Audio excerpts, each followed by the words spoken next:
DICT at Mislatel Consortium ang napiling ikatlong telco player sa bansa.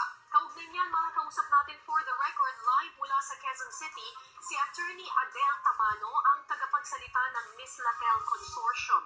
Magandang umaga po sa inyo, Atty. Tamano. Yes, good morning, Kara. Good morning, Howie. Okay, Atty. Tanong ng marami, ano bang ipinapangakong internet speed ng Mislatel? Mas magiging mababa rin ba ang singil nyo kumpara sa Globe at Smart? Sige, so dalawang bagay. No? First, sa internet speed po. Ang first commitment year namin po is 27 Mbps. So, kung i-compare nyo po sa Smart at sa Globe, ngayon ang internet speed nila siguro mga 10 Mbps. So, at our first year of operations, doble na kami, halos triple. No? Pero, in the second, third, fourth, and fifth year po, 55 Mbps yung commitments namin. So, mas mabilis po. And, in fact, yung agreement that was signed today, no, for the submarine cable use with the DICT, this is our first step para bumaba po yung prices po ng internet.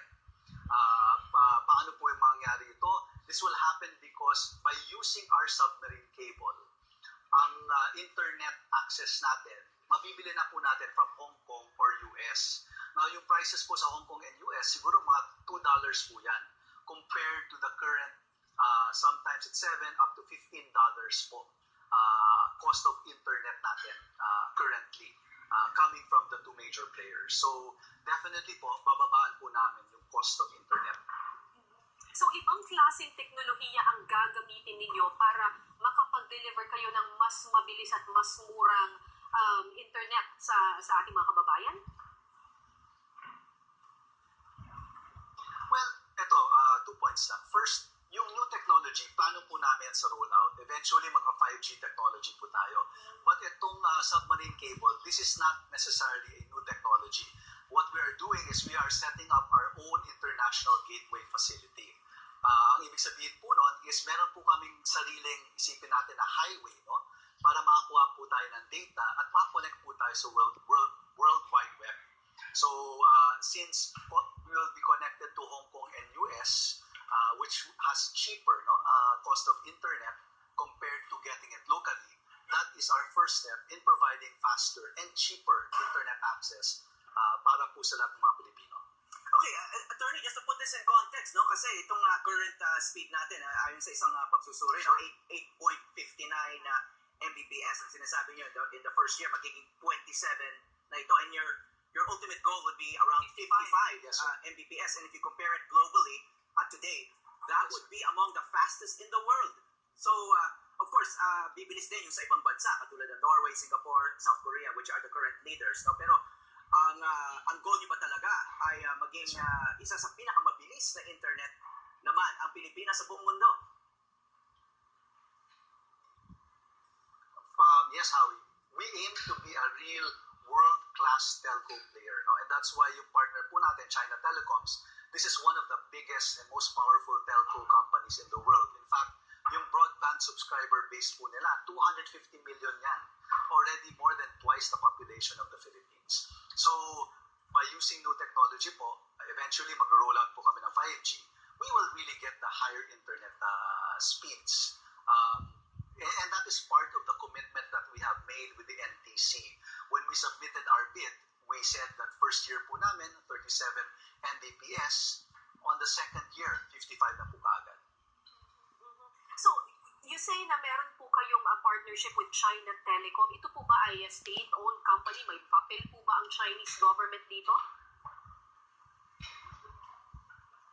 Yes, it is an SOE po, as most companies are in China. It's a state-owned enterprise.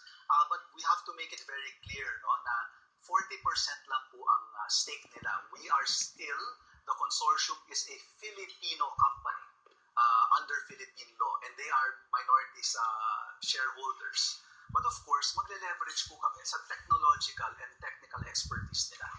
Okay, Attorney, we have to dwell a little bit on this China connection. As you know, I mean, there's been recent recently in the news, may survey na lumabas na maraming Pilipino po ay parang bumababa ang tiwala sa China in general. No? So, can you assure the Filipino public, itong users ng magiging telco services ninyo na magiging trustworthy itong sistema, even if it's very fast? It could also be a fast download of their private data, especially since there's a player involved that's connected to a country that has trust issues now with the Philippines.